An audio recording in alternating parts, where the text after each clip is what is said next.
राधे राधे। आज की कहानी है चतुर जाटनी, आलसी जाट और एक ठग की। कहानी बहुत ही दिलचस्प होने वाली है। तो चलिए कहानी शुरू करते हैं। एक गांव में रामसी जाट और उसकी पत्नी गुलाबो रहते थे। गुलाबो जितनी चतुर थी, रामसी उतना ही आलसी।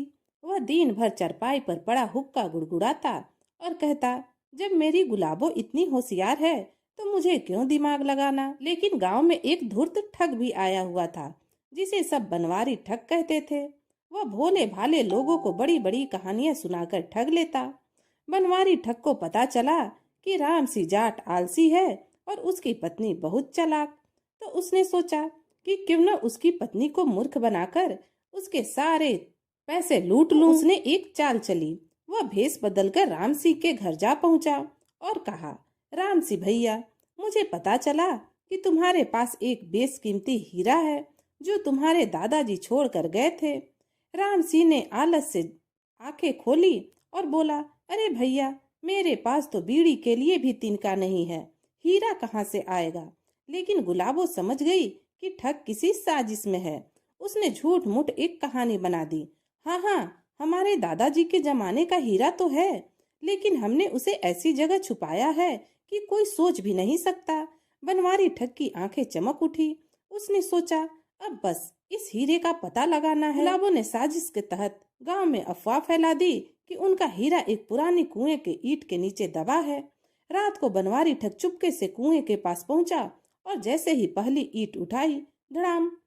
गुलाबो पहले से ही छुप कर बैठी थी। उसने बड़ी बड़ी बाल्टियां भरकर ठग पर पानी फेंक दिया।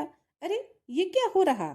बनवारी चिल्लाया। गुलाबो बोली, ये जादुई हीरा है जो ठगों को पानी में डुबो देता है। गांव वाले इकट्ठा हो गए और बनवारी ठग को पहचान गए। उन्होंने उसे गांव से भगा दिया। सुबह जब गुलाबो ने राम सिंह को पूरी कहानी सुनाई तो वह हंसते हुए बोला, अरे भाग्यवान, मेरी पत्नी तो सच में हीरे जैसी है। गुलाबो मुस्कुराई और बोली, हाँ, लेकिन एक हीरा और भी है जो दिन भर चारपाई पर पड़ा रहता है। गांव वाले उनकी बातें सुनकर हंसने लगे। गुलाबो ने अपनी चालाकी से बनवारी ठग को पानी पानी कर दिया था, लेकिन इस बार ठगों ने बदला लेने की ठानी थी। बनवारी ठग अब गांव में एक तांत्रिक बनकर आया और उसने यह कहकर गांव वालों को मूर्ख बनाने की कोशिश की कि खजाना राम सिंह के घर में है। लेकिन गुलाबों ने उसे नकली तांत्रिक साबित कर दिया। पर असली झटका तो तब लगा जब बनवारी ठग ने सातिन मुस्कान से कहा, तुम सब सोच रहे हो कि मैं अकेला हूँ। नहीं, मेरे साथी भी इस गांव में हैं और इस बार वे चुपचाप नहीं जाएंगे। अब गुलाबों की मुश्किल बढ़ गई। गांव वालों के चेहरे पर चिंता की लकीरें पड़ गईं। रामसी, जो अब तक चरपाई पर बैठा हुक्का गुड़गुड़ा रहा था, पहली बार सीधा बैठ गया। अरे भाग्यवान, अब तो सच में गड़बड़ हो गई। उसने गुलाबों की तरफ देखा। गुलाबो मुस्कुराई और बोली, चिंता मत करिए, इस बार ऐसा सबक सिखाएंगे कि ठगों की 7 पुश्तें याद रखेंगी। गुलाबो को पता था कि अब लड़ाई सीधी नहीं होगी, बल्कि चालाकी से ठगों को हराना होगा। पहले ही दिन गांव में 3 अजनबी आए, एक तेली, एक फकीर और एक साधु। तेली गांव में घूम घूम कर तेल बेच रहा था, फकीर गली गली भिक्षा मांग रहा था और साधु मंदिर के बाहर बैठकर तपस्या कर रहा था। गुलाबो इन लोगों को देखकर समझ गई कि ये सब बनवारी के ही साथी हैं। अब बारी मेरी है, गुलाबो ने सोचा और अपनी चाल चल दी। तेली गांव गांव घूम रहा था और जोर से चिल्ला रहा था, ताजा सरसों का तेल, ताजा सरसों का तेल, जिसने नहीं खरीदा वह पछताएगा। गुलाबो उसके पास गई और बोली, भैया जरा तेल का डिब्बा तो खोलो। तेली ने जैसे ही तेल का डब्बा खोला, छपाक, तेल के अंदर से एक बड़ा सा मेढक कूदा और सीधे तेली के मुंह पर आ गिरा। तेली चिल्लाने लगा, हाय रे, ये कैसा तेल है। गांव वाले हंस हंस कर लोट पोट हो गए। गुलाबो बोली, भैया, ठगों को भी कुछ गुण सीख लेने चाहिए। जो दूसरों को बेवकूफ बनाते हैं उनके साथ यही होता है।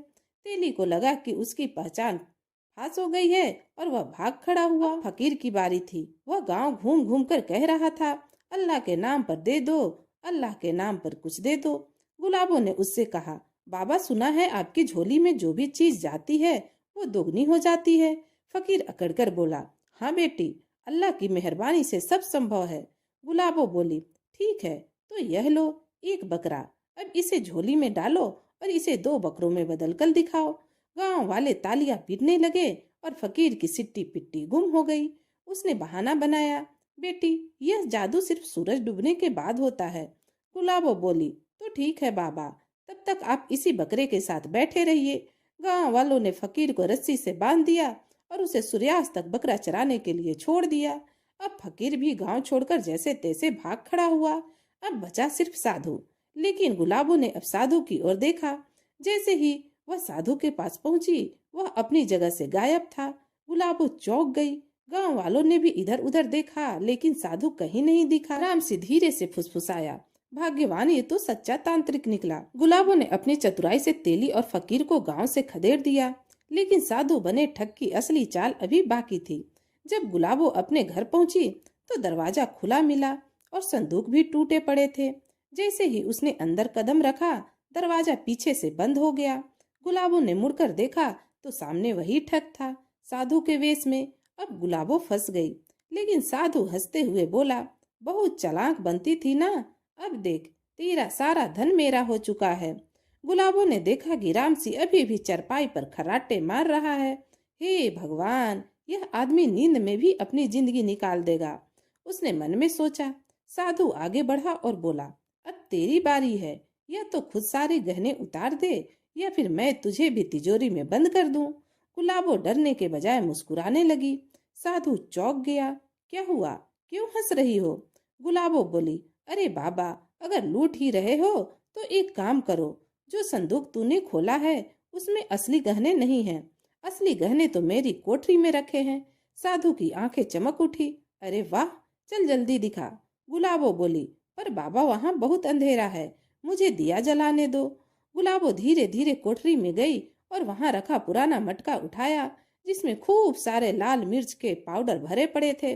जैसे ही साधु कोठरी में घुसा, गुलाबो ने झट से मिर्ची का पूरा मटका उसके चेहरे पर उड़ेल दिया।